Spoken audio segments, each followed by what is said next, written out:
भूमनपुर नामक एक गांव में राजू नामक एक धोबी और उसकी बेटी रेखा रहते थे। हर रोज वो दोनों गांव के लोगों के कपड़े को धोने नदी के किनारे जाते थे। वहाँ वो कपड़े धो के सुखाते थे और तब सूखे हुए कपड़ों को उनके घर ले जाते थे। राजू उन कपड़ों को इस्त्री करता था और रेखा इस्त्री किए हुए कपड़ों को तय करती थी। तब जिनको जो कपड़े लौटाना है उन्हें अलग अलग जमा करती थी। ऐसे हर दिन वो मेहनत करके पैसे कमाते थे और ऐसे ही कुछ दिन बीत जाते हैं। एक दिन नदी के किनारे जब राजू अपनी बेटी के साथ कपड़े धो रहा था, तब एक भूत उन्हें देखना शुरू करती है।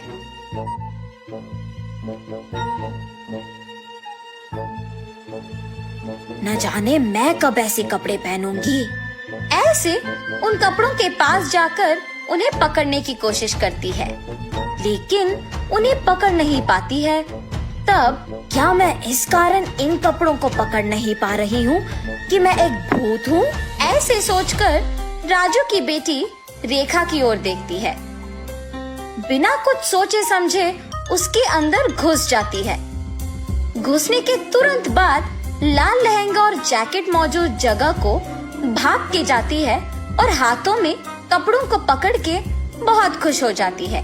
बेटी को ऐसे अजीब तरह से पेश आते देख राजू कहता है, हाँ क्या हुआ तुम्हें रेखा?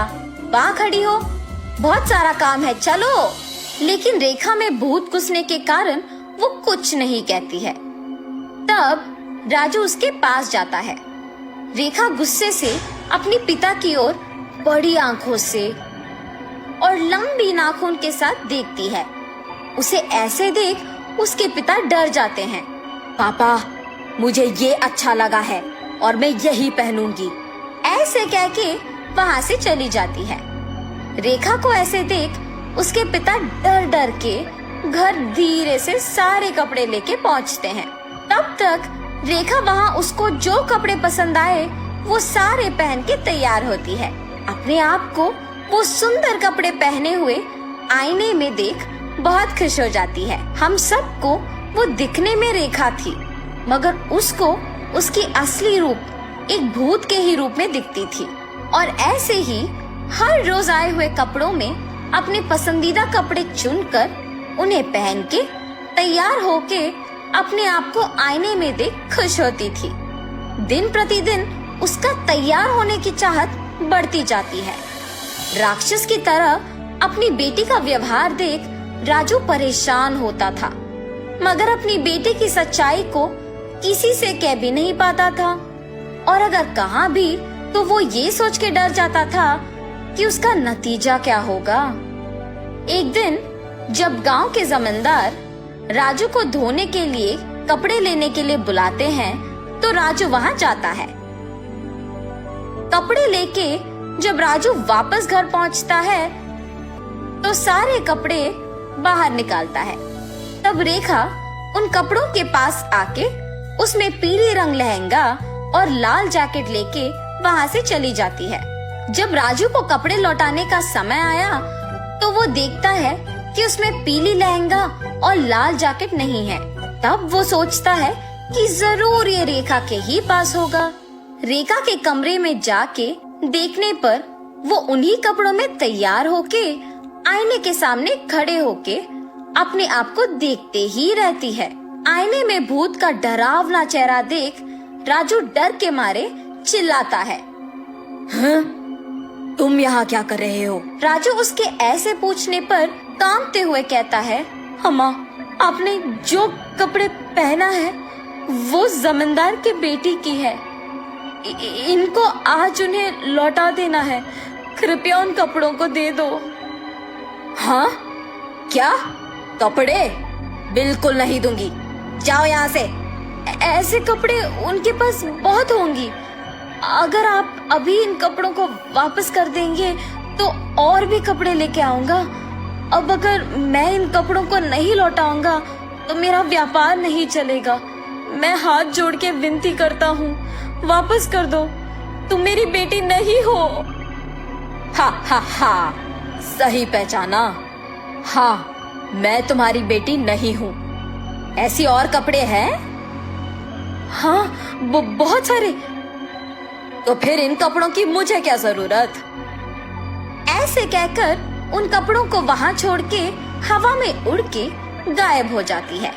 ये जान के जमींदार की बेटी के पास बहुत सारे कपड़े हैं, वो सीधा उनके ही घर पहुंच जाती है। अच्छे कपड़ों के लिए सारे कमरे छान मारती है। उस घर में मौजूद जमींदार के परिवार वासियों को राजू की बेटी का व्यवहार कुछ समझ में नहीं आता है। जमींदार की बेटी अपने पिता को बुला के कहती है, पापा पापा, राजू की बेटी रेखा बहुत अजीब तरह से पेश आ रही है। ऐसे कहते ही वो वहाँ जाकर कहता है, ए लड़की, क्या कर रही हो? पागल हो गई हो क्या? जमींदार के ऐसे कहने पर क्रोधित होके रेखा जोर से चिल्लाते हुए अलमारी को उठा के उन पर फेंक देती है। सभी डर जाते हैं और जो कुछ भी वो मांगती है उसके सामने रख देते हैं। रंग बिरंगी कपड़े, जेवर, चूड़ियाँ, सब। हाँ, आओ आओ, मुझे तैयार करते हुए मेरी सेवा करो, आओ। सभी डर के मारे उसके आदेश का पालन करते हैं। उसे तैयार करके उसके सामने ही एक बड़ा आईना भी रखते हैं और सभी उसके पास नीचे बैठ जाते हैं। तभी उसके पिता राजू कपड़ों के साथ जमींदार के घर पहुंचता है। राजू को देख जमींदार गुस्सा होके उस पे चिल्लाने लगता है। वो देख रेखा उसकी शक्तियों का उपयोग करके जमींदार को नीचे गिराती है। क्रोध में पागल होकर सारा सामान जोर जोर से नीचे गिराती रहती है। वहाँ मौजूद सभी को एकदम डरा देती है। एक स्वामी जी ये सब नहीं देख पाते हैं और जमींदार के घर पहुँच जाते हैं। सीधा रेखा के पास जाकर उस पे गंगा जल डालते हैं। कुछ मंत्रों का प्रयोग करके रेखा से उस भूत को बाहर लाके उसे एक बोतल में बंद कर देते हैं। भगवान के रूप में आकर आपने मेरी बेटी को बचाया। उस स्वामी जी का धन्यवाद करके जमींदार से भी माफी मांगकर वहाँ से चले जाता है।